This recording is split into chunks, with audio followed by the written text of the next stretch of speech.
If you think about, I love this example, I use it all the time. The last time you took an Uber, you just booked a ride. You didn't even think about the payment. It was embedded. It was not even part of the experience. But on the bill pay side, especially in the tolling industry, it is not the case at all. The payment is a point of friction, and some of the research we go into explains sort of what drivers are thinking, but it's really the major case for this toll revenue leakage that's going on across the industry right now.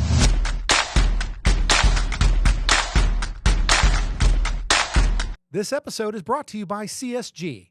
CSG's SaaS solutions optimize every step of the tolling journey, from billing and payments to customer engagement, helping agencies maximize revenue through smarter, more integrated experiences. Make more, save more, and do more. Visit csgi.com. Hey there, everybody, and welcome to Toll Talk. We have a very special episode today. I'm one of your hosts, Kalie Jakovics. And I'm Alex Fakeri. And today we have Violation to Innovation is our episode with Anne Hay, CMO and EVP of PayNearMe. Anne, thank you so much for joining today. Hi, good afternoon, Kalie and Alexander. Thank you for having me. Yeah, it's such a pleasure. We're excited to have you on and for our listeners to learn more about PayNearMe and the amazing things you guys are doing. Yeah. So I'd love to learn a little bit more about you. Obviously, you go to a lot of IBTA events, but I would really love to know a little bit more about you. I think you're from New Jersey, right? I am born and raised in New Jersey, and I love it here. I affectionately call New Jersey the center of the universe. That's because I can get farm fresh produce, dive in the ocean, and go to the city to see a concert all in the same day. Ooh, I love that. Yeah, that's awesome. And I can say that you have a great port for hopping on a cruise, because I just went out there, just left out of New Jersey, and it was fantastic. Yes, that too. See? Center of the universe. That's great. So you're from New Jersey. What do you do in your off time, in non-tolling and payments? Talk about you. All right. I love music, live music, all kinds. I have a musical family. My husband and children are in bands and they play instruments, and I love watching them. By the way, they are way cooler than me because I can play the viola and some piano, and they do everything else. I love and so the when I'm viola. not doing that, basically Uber and DoorDash and things like that. And then there's some meme floating around about I work for concert tickets, and that might be about me. That's actually pretty true then, huh? Yeah. Yes. Love that. Yeah, I actually learned how to play the viola a very long time ago. I couldn't tell you anything about it now, but I love the viola. And every time I said viola, like if you're not musical, you're like, what? Do you mean violin? I'm like, no, I mean viola. But anyway. No, it's such an underrated instrument. And I had an electric viola, which was really cool. And fun fact, my daughter just came down and said, she's the one who knows how to play everything. Can I learn how to play the viola? And so on her summer vacation, I guess she's going to probably master that too. Wow. Little prodigy. That's fantastic. Yes. So very musical family. Love to hear that. Now, I heard, are you into, like, is there a particular genre of music that you like? I do like the rock a little bit more and the hip hop than the country. And some of my family leans into the heavy metal hard rock, but I like it all. Okay. Now, does that mean you participate in the live karaoke events? Oh boy. If you were to talk to anyone yes, karaoke might be a staple at our offsite events. And I might be the first one up there. All right, good. Yeah, that's good because you got annual coming up. You got to be out there. You got to be up on stage. I know Tyler on my team was up there last time, and there were videos circling around. Yep. Yes. He had a great time, but he's a professional singer. I am not. So I'll just put that out there in case any of our listeners are there and expecting a whole lot from me. Okay. That's fair enough.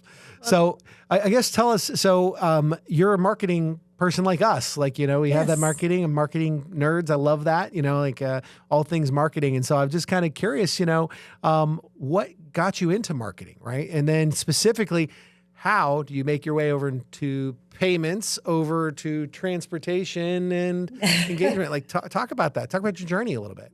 Yes. I love speaking with marketing people. It's funny. I think we can spot each other a mile away, or at least 5 words into a sentence. I knew you were a marketer. Yes. Little background. I've always loved to write and tell stories, and my formal education is in journalism, but I learned very quickly that the life of a news reporter was not for me. So I did a small stint in technical writing, and then And then I took a job in sales support, which, by the way, I think all marketing people need to spend some time in sales. It helps develop customer empathy and so much more. So, Well said. side note, marketing, go into sales for a little bit and then come back. But while I was in that sales role, I worked very closely with the marketing team, and I just loved what they were doing. And so I was like, hey, I want to join you. And I did. And then I just really haven't looked back since. I've been in marketing for the majority of my career. As for payments, that was a total accident. I applied to a job roughly 20 years ago, and I was like, wow, this is really cool. I never knew payments could be so interesting and complex, and I was hooked from there. Yeah. I mean, and you guys are serving multiple industries, not just tolling. Is that right? Yes, we serve multiple industries. PayNearMe does, all in the bill payment space. But I've seen common challenges among the subverticals, but we've been focused on bill pay, and I have been in bill pay for a majority of my career. And if you think about consumer payments, they sort of live in two worlds, right? There's the e-commerce payments where the transaction happens before the service is delivered, and that's seeing innovation all day long. And then there's the non-commerce payments where PayNearMe focuses, or bill pay, where the service or product is delivered and then the payment is collected. And that payment experience is so important in both of the situations, but they are wildly different. And I'm sure we'll talk more about that here as we go on. Yeah, absolutely. Well, can you share a little bit about PayNearMe? Love to learn. Learn. Yes. So PayNearMe builds technology that simplifies the entire payment experience for both businesses and their customers. So with a single platform, we make it easy to accept, disperse, and manage payments. We process a variety of different payment types: cards, ACH, PayPal, Venmo, digital wallets, Google Pay, even cash, through our proprietary network that lets consumers walk into a local retail location and make a cash payment. We are very different, though. We're not just a payment processor. We are focused on payment experience. And that means we wake up every single day thinking about what we can do to improve the payment experience, not only for customers or drivers in this case, but for customer service agents and back office operations. And our ultimate goal is to help clients get paid faster, the lowest possible cost of acceptance, by making payments easier and sort of way more efficient. Would it? I'm sorry. No, would it be? Shh. No, I'm just kidding. Would it be fair to say you're trying to make it frictionless? Frictionless, yes. Wow. When I talk about... That's a marketing word. That's seamless. How many of these will we throw out today? Who knows? Maybe we'll do a bingo card for it, right? Ooh, I love that. Yes, frictionless. And now going back to the e-commerce, if you think about... I love this example. I use it all the time. The last time you took an Uber, you just booked a ride. You didn't even think about the payment. It was embedded. It was not even part of the experience. Yeah. But on the bill pay side, especially in the tolling industry, is not the case at all. The payment is a point of friction, and some of the research we go into explains sort of what drivers are thinking, but it's really the major case for this toll revenue leakage that's going on across the industry right now. The good part, though, that's a fixable problem. Yeah. The solution that you guys have, I was, learning about it, prepping for this. I've heard about it in the past, but I was like, wow, they really have every type of payment. Like, it's so easy. It's such a great experience for that client, those customers and drivers. It's so important for anybody in the bill pay space, really anybody, but in the bill pay space, to sort of meet their customers where they are. And that means payment types. So there's a long list of them. And that means payment channels too. Some people, are very happy to scan a QR code. Some people want to get a text message. Some people still want to walk in somewhere and pay cash because that's what they have in their wallet. And it's interesting to me that we as an industry would ever say, hold on, you want to make a payment? Wait, hold on, put your account number in. Okay, now give me your password, when they just want to pay you. Yeah. And so that, we'll say friction, we'll use that word friction again, but that is rampant in the tolling industry, and where agencies have done a great job in modernizing the toll infrastructure and cashless and all electronic tolling. Sort of that the payment experience is kind of still left in the dark ages, and there's this huge gap. Why are we doing that to our drivers?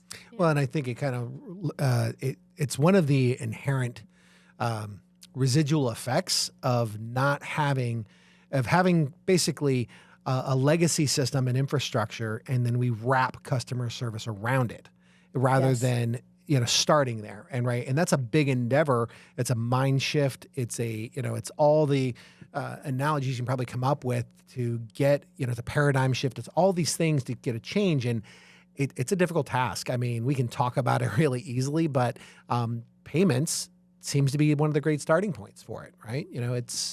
That's like you said, the point. They just want to pay and go on. Yeah, and it's about having those options and even thinking like generational marketing, and not what we tell our clients a lot is don't discriminate against the various different types of audiences. So like I might want to go and shop on a website, but someone might want to, call in and make a purchase, or, all those different scenarios. So I love that you said that.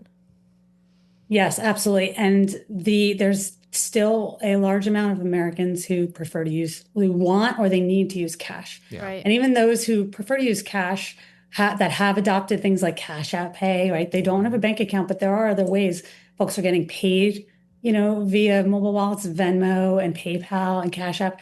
And so just let the customer pay with the money with where they have it, where they start and how they want to. And when we talk about the and underbanked, and we can talk about that a little bit in a bit, like that is it is a small part of the overall payments that are getting collected, but it is one that gets forgotten often, and it's an expensive and risky one for an agency to take. So I do understand why that wouldn't, but there are solutions to enable cash for customers like PayNearMe, and still offer and still be able to sort of modernize, right? And for customers who don't really have, other options, it's really quite important to have. Yeah. So let's dig in a little deeper there just for a minute before we go into some other aspects.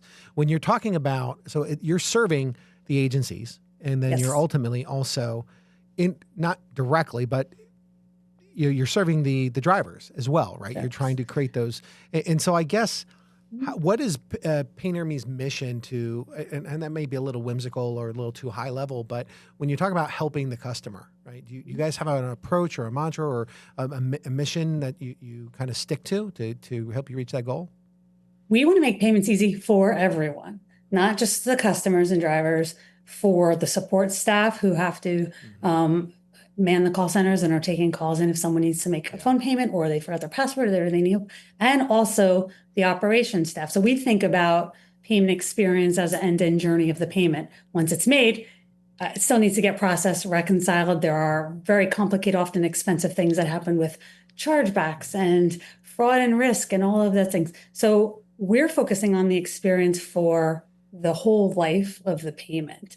It doesn't just end at the customer. Yeah. And a lot of companies out there do end up at the customer and then leaves support staff and agents and then back office reconciliation sort of to deal with what have you. Sure. And, this might be a surprise or maybe not. Most of the costs that come into accepting payments are in where there has to be manual intervention or where there's fraud and risk to deal with. Sure, there's the non-payment. So if the customer experience is bad and you never get paid, that's a huge one.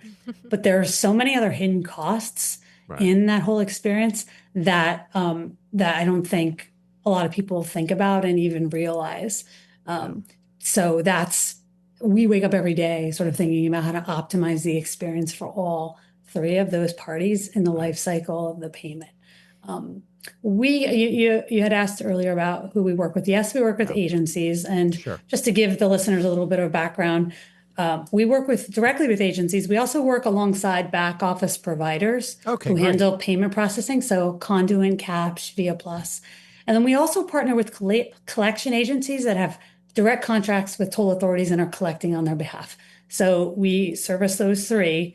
And then for agencies, we provide a single platform for two things. And I think we'll talk a lot about this first one, the ability to collect on account and violation notices. So for example, unregistered drivers who use a toll road and receive a violation notice in the mail, but also pay by plate. So it's not all delinquent payments. It's also for pay by plate, and transponder account loading. So we can handle all of those payments for agencies that we work directly with. Okay. That's great. And were you gonna I was going to say, so going back to kind of the problem with delayed payments, I guess, how is your solution helping with that? I know that 23% within the last year of, invoices have become a violation, which is high. Yeah.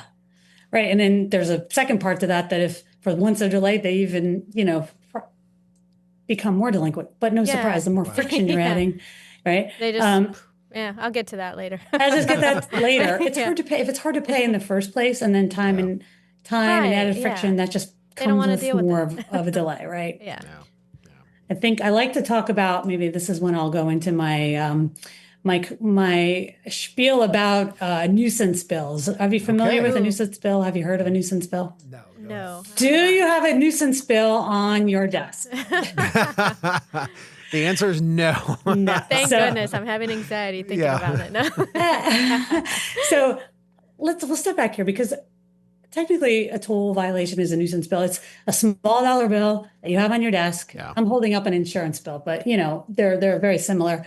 You can pay it. You have the funds.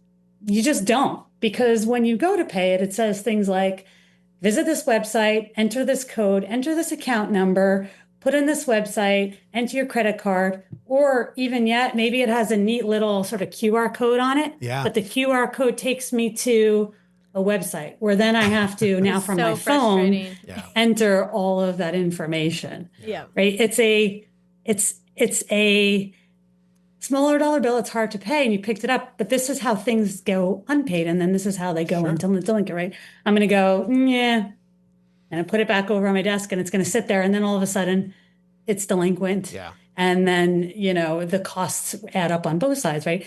And eventually in some states that leads to things like real penalties, license suspensions and things like that. So your only option to go online and sort of log in and pay and know your password, that's just not a great experience. It's riddled with friction. Yeah. And so, that's kind of how we get here. Yeah. Well, what you're describing is something that we kind of live and breathe by, is, that customer journey. If it's not cohesive or fluid, or frictionless. Sorry. I promise that'll be the last one. Right. No, but it won't. I'm going to definitely say it again. Yeah, there you go. But no, the idea is that it does create hurdles. And you know what? I didn't know that was a nuisance bill, because I have had a nuisance bill, and it was like for the silliest of things, but it was a problem. Right. It was because I didn't mount my transponder. I didn't want it on the glass. So I just set it on the dashboard where I have this little cubby thing, or, it sits there. And I thought, oh, I'll be fine. So I'm driving for like a month or two, and then all of a sudden I get a nuisance invoice, and then I'm like, oh gosh, I sat around for it. It was like a week. Luckily, I had somebody kind of kick me, my wife. She says, take care of this. So I hop on the line, and I had penalties. Now they worked with me, and they said, oh, no problem, just pay this today. We'll skip. But that's not always the case, right? And what was the level of effort I put myself through there to one, have the incident happen, and then to now go ahead and stop and take the time out of my day. And, it's frustrating, and it's like, gosh, I should have just done this. And I feel kind of, I should have known better type of mentality. And anyway, but no, I get it. And then you have to pay $250 instead, because I've done that in the past. Where you're just like, it's negotiating skills. I only paid the $65. And I'm like, oh yeah, I should have paid that when it was, $4. You've got all the charm in the world. You should have been able to negotiate out of that. No harm, no problem. Holy cow. Or how about, I've been in the situation where a collection agent's calling me, and I'm going, what?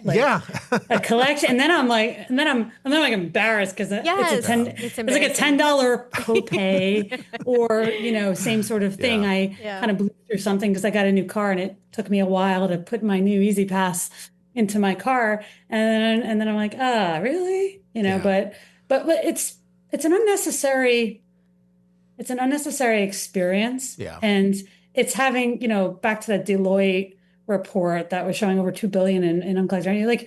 It's actually a fixable thing. It's not intent. It's not that customers and drivers don't actually want to pay their bill, because they do. Yeah. We're just making it really hard for them. And so why are we doing that? Yeah. So is the answer better tools, more notices? How do you, from a high level, how would you curve that behavior?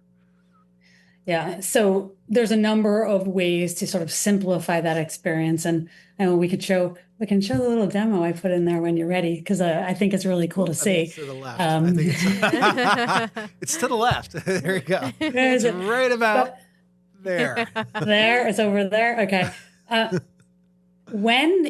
When you're able to offer a payment experience that takes out friction, drivers will pay, right? We've been talking about that. Sure. So it's more, there are things in there like reminders, like there's some stats in the research report that said, yeah, absolutely. Text reminders when I have payment due would be great. But if the text reminder took me to a link to a website where I then had to put my password and blah, blah, blah, blah, it's no better. So the solution that we have is called a Smart Link.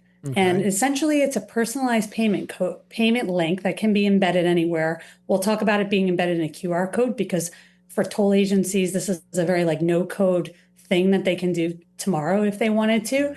And so imagine there was a QR code on your invoice and you scanned it and it took you to a payment page, a demo over there, where your information was already populated. You did not have to enter your account number. You did not have to enter your payment amount. And maybe you already had some transactions, and they're already there, whatever the agency wants to actually show to you. And you could just look at that and go, okay, I owe, $16. Oh, they take Apple Pay. Great. Pay, authenticate, and you're done. Done. Love it. Done. Yes. That's it. And so sort of simple, the simplest is when you have tied to a digital wallet, right? Yeah. But from that experience in the demo, you can select a number of different payment types. I'm going to move the demo down to right about there. There you go. Down to even cash. So we have a proprietary service for cash that if I was like, all right, I don't want to put my credit card in, all I want to do is pay with cash. But let's say I was driving through California, and we could talk about what the toll roads is doing in a bit. But I was driving through California because I was on vacation, and I don't have a transponder. I'm from, New Jersey, and I took a road trip. But I want to pay with cash, or I need to pay with cash. How am I? I actually can't do that. Yeah. With our service, I could actually walk into a retail location, a neighborhood retail location, and there's 62,000 of them in the country in our retail network, 7-Eleven.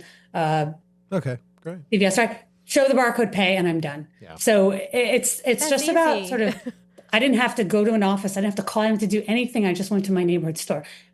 Just an example of making it easy for customers to make a payment. Well, I bet you had to go to a lot of, I know you had to go through a lot of planning to look at all the different personas, all the different use cases. When does somebody, are they pulling over? Are they a certain age? Do they have a certain, understanding of technology? Do they prefer this or that? There's so many variables. I mean, shucks, there's Bitcoin options, right? There's you can do almost anything. So, I have to say it's impressive to kind of, to hear that, that you go through that level of effort. I mean, I know you have to there. Now a message from our sponsor. The business of tolling is complex. Trusted by the world's most respected brands, CSG transforms every customer interaction, communications, billing, payments, and more into a smarter, more profitable outcome. Make more, save more, do more. CSG, solving tolling's toughest challenges simply. Can you maybe talk a little bit about some of the success stories that you've had to in that modern, let's call it modernization, right? Because you go back 20, 30 years ago, everybody had coins in their car all the time, right? Now you have a plethora of options. So talk to us about how's it been working for you? Yeah. Besides great. What's that? I said, besides great. We get it. Yeah. Besides wonderful. Yeah. So we will go out, right? As I mentioned, we have a single platform. So we're going out and creating those relationships with all of the payment types, banking processors on behalf of our clients. So they don't have to do that, right? If you were a tolling agency and you wanted to take PayPal and Venmo, you actually couldn't. You would have to go through, or if you wanted to take a massive undertaking of building out what we have, which I would not recommend, I would say, don't do that. Leave that to people who focus on payments all day long. And instead sort of focus on, your core business. So let's talk about an example of one of our clients. And we can talk about the toll roads because they did something really interesting. So we talked about putting a QR code on a toll invoice, and that's what they did to start. So they placed a QR code on their invoices, on their violations of their invoices. And that QR code led to a smart link. So for every driver, they had a unique link, and all that's done on the back end. We handle all of that. But the front experience is really nice, and something that simple is super complicated. The toll roads anticipated roughly a 5% bump in payments made through PayNearMe. So they didn't replace what they had. They just added another option to see sort of what would happen. And they anticipated maybe about a 5%. And instead they experienced a 640% increase from that channel. Wow. And that means that drivers who scanned the QR code chose to pay a $1.99 fee to use the mobile version on a mobile payment type when they could have just logged on to the website and paid for free. Wow. Right. So what does it tell you about how important the experience is? I mean, I know that I pay $1.99 all day long to get this bill off my desk. Yeah. Exactly. To make it easy and quick. To make it easy. And I think that, we hear that a lot. We hear clients that we're working saying, but, alternative payment types, are they really going to use it? And they will, and they'll even pay to use it. It's a convenience fee. Now, by the way, convenience fees are set by the agencies. That's not something that PayNearMe implements. They have the option to absorb it or to pass it on to the consumer. So it's convenience fee to use that. And there's always a free option, which we recommend, and that's typically ACH. Yeah. So I guess I'm curious to know, what features have been most effective? Is it mobile wallets, text to pay, QR codes? What's in the trend? Not only just what's effective, what's the current, what are we trending towards? Yeah, trending towards more alternative payment types for sure. Traditional ACH is getting sort of an upgrade with Pay by Bank, if that's something that you're familiar with. Trending towards multiple payment options. There's still a lot of companies, not only in tolling, in across bill payment, who just don't accept more than a debit or an AC, or even sometimes just an ACH. Wow. A lot of them. So definitely a trend towards accepting more modern payment types, not only wallets, but also PayPal, Venmo, Cash App Pay. Facebook dollars, all of that? Are you going what's that? Where's the line? Do you say, okay, we're not going to do Facebook dollars, or I forget what it's called. Facebook, I don't use it, but I guess I don't know what it's called. But is there going to be a line for you? Or do you just keep exploring to see what's the most popular trending ones? We'll keep an eye on where consumer demand is. Okay. We get asked, you mentioned crypto. We get asked all the time, when are you going to accept that? We're in multiple industries. We're in lending, we're in online regulated gaming, we're in property management. And the answer to that is, if consumer adoption ramps and consumers are looking for it and asking for it, then we will implement the payment type into our platform. Nice. One of the nice things about working with us is when that does happen and you leverage our platform, you don't have to do anything. We've done the work for you. You just check a box and enable the payment type. And so, yes, we could talk about 5 or 10 years around the road what happens, but even in the 20 years past, there wasn't all these payment types. And they're going to continue to be ways that pop up, and it's a heavily regulated industry, obviously. Sure. And so we're going to, make sure we're protecting our clients from things like fraud and risk and all that. But I imagine there will be new payment types that come up all the time. I think a couple weeks ago, there was an announcement about stablecoin, and it's now being backed by banks. So now it's faster and more efficient. So, we'll see. We're gonna keep an eye on what our clients are looking for. We take all of our innovation from our clients' problems. If our clients don't have a problem with it, and we have a client advisory board, and we ask them all the time, is this a problem? Yeah. Maybe. Is it a problem we should talk about? No, or yes. Yeah. And that's how we evolve our platform. And so we really want to stay focused on solving problems. And so as the payment types or other problems that come up in the payment journey arise, that's what we aim to do and aim to solve. No, that's great. Yeah. And what would you say, I guess, are the, top 3 things that agencies can do to make the payment process easier, reduce leakage? What would you say? Oh, okay. Well, I'll go back to some of the stuff we've been talking about. Yeah. If you're offering a QR code on your bill, please make it a QR code experience that someone will actually want to pay with. Don't send them to the website to finger it into their, please don't do that. That's all over the place. That's not a hard thing to do to make sure you have a nice, slick experience on the back half of the QR code when you've already sort of taken the step to put a newer technology in place. Over communicate things like reminders. We have some research in the paper that said, if someone had just sent me a text and said, hey, did you know that this was due? that would go a long way in helping He with needs on-time that. payments. You're like, you're pointing to each other. So I don't know who's guilty here, but you're.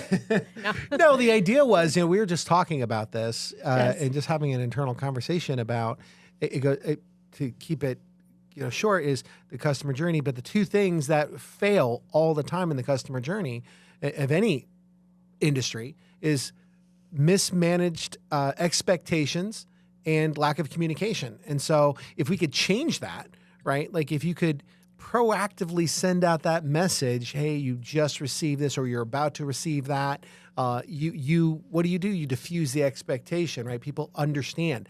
It's a big difference when you say you're going to get a bill or surprise, you got a bill. You're like, oh, hold on. I wasn't ready for that. So I think it's, that jarring aspect of it. So I love what you were saying. That's why I was getting excited. I think that you communicate. And and we'll talk, we mentioned reminders, but reminders could be via text, but they could also be through digital wallets. So what if I'm, I want to load my transponder every month and I don't actually rely on auto debit because some people just don't, right? Yeah. And I want to just get a ding that says, hey, and you're kind of close to your, being zero on your balance. Do you want to reload? Sure, that would be great if it takes me to the same experience, but what if also I just wanted to use what's in my wallet? I mean, I don't know about you, but I don't even take my wallet anymore. I have my credit cards and everything in my phone, and that's what I use. Yep, Yeah. more and Yeah. more. And what if I got a notification, you could send me a push notification through my wallet that said, hey, Ann, I noticed you like to use your Apple Wallet. Did you know your balance is nearing zero? And do you want to top it off? Do you want to do that?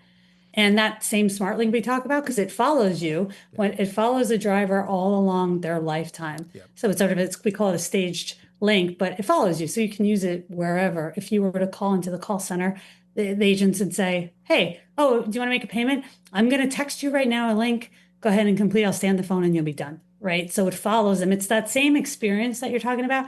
And anywhere I go with my smart link, I can look at my account balance. I can see what I've done. Did I already pay it? I don't know. Let me go back and check. Yes, I did. Yeah. It's really about optimizing that. The payment types, we talked about that, but it's just super important to meet up with consumer demands on what customers are used to all day long on the commerce side of the world. And then when they get to bill pay, like, why is it so hard? My chief revenue officer and I talk all the time. We have a little skit where we go, I would like to pay you. And he goes, but what's your password? So let's stop doing that. Yeah, no, I get it. Yeah. So kind of looking forward from here, I mean, how do you envision the evolution of the tolling systems in the next 5 or 10 years? Like what are you seeing that maybe, whether it be just a whimsical, happenstance possibility, really remote, or what's really going to take effect, especially with, new technologies, AI, all those other things. Kind of curious.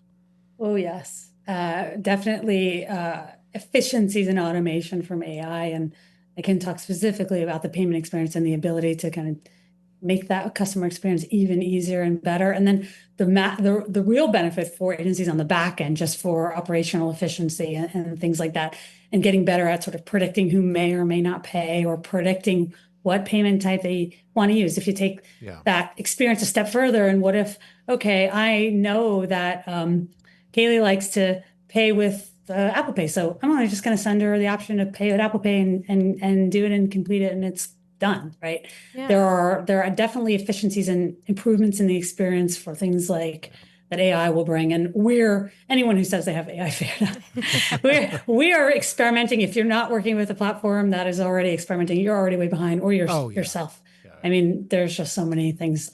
But as far as creating efficiencies and automation across the board, that's not even 5 to 10 years out. That's years, right? I think that as I know that even just driving down the roads are becoming more complicated. I was in San Francisco, where offices, and I was like, oh, I can go in the non-traffic lane for $5.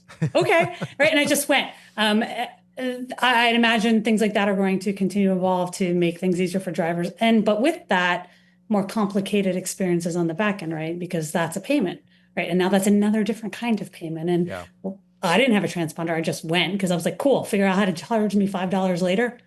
I'm going. That's right. Yeah. Thank you. Well, we have just a couple minutes left. Yeah. And I wanted to ask you, what's one takeaway that the tolling agencies, you want them to remember who are listening to this today? I would love to say tolling agencies removed physical booths, right? They've done that, but they've left behind a digital payment experience that is inconsistent, inconvenient, and in many cases, completely inaccessible.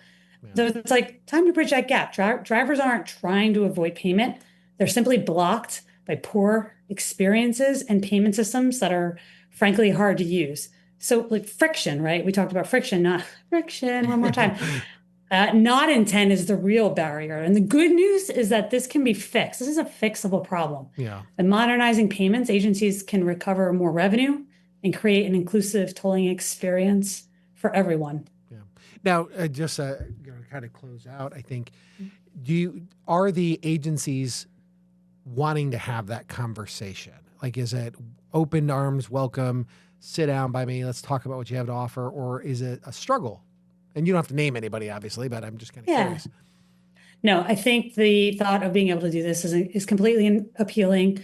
I know that there are a lot of agencies we're speaking to, and a lot of them want to improve the experience. I don't think any of them are like, too bad, right? They all want to, and they see the benefit. I know that driving change is always difficult, and that's true for all of our clients. We're talking about payment systems. And the good news is that it's actually not that complicated to get started, even if all they wanted to do was throw up that QR code with a smart link on their bill and see what happens. That's a basically a low code thing to do. And so I would say, just get started. Yeah. You don't have to rip and replace your payment system. No, you don't have to take on everything. You just have to get started and step towards closing that gap and delivering a better payment experience. And you can do it very simply, starting with your paper invoices, which is a great place, because also from those paper invoices, you can start to guide them towards more digital channels, which is a win-win for everyone. That's great. Like it's you're basically saying, let's execute rather than perfect right now. Let's get the ball rolling. Like make make everybody's life easier. Right? Yeah. Just get started. Yep. And take steps, right? It is possible to do. There are agencies that are doing it today quite successfully. And so I'd say, you have nothing to lose. There you go. So for agencies or partners looking to, improve their payment processing, how can they either get in touch with you or someone from your team, PayNearMe? Sure. So I'm happy to send us an email at sales@paynearme.com. If you'd like to reach out directly, I love talking to prospective clients and partners. You can email me at anne.hey@paynearme. And so you can get in touch with us that way. We're also going to pop up a QR code on the screen somewhere to access the research report that's ungated. Please, scan that, and there's a ton of great information in there. And if you're looking to make a change, there's really a lot of great research points in there to help you make the case. And also just so so obviously we've had them on screen, but we'll also include them down in the description as well of this video. And and I want to thank you very much. So as a fellow marketer, it was fantastic. High five. High five. It was very frictionless at all levels. And no, it was great getting to spend some time with you and letting our viewers learn more about PayNearMe and everything that you've been doing. So thank you so much. And, we definitely want to thank you and all our guests for watching. And we hope you'll tune in again. But hopefully this was an informative, awesome experience that you'll get to see Anne at an event, maybe up on stage. We'll have to hold her to that. But no, definitely thank you for joining and thanks for watching. And we'll see you on another episode of Toll Talk.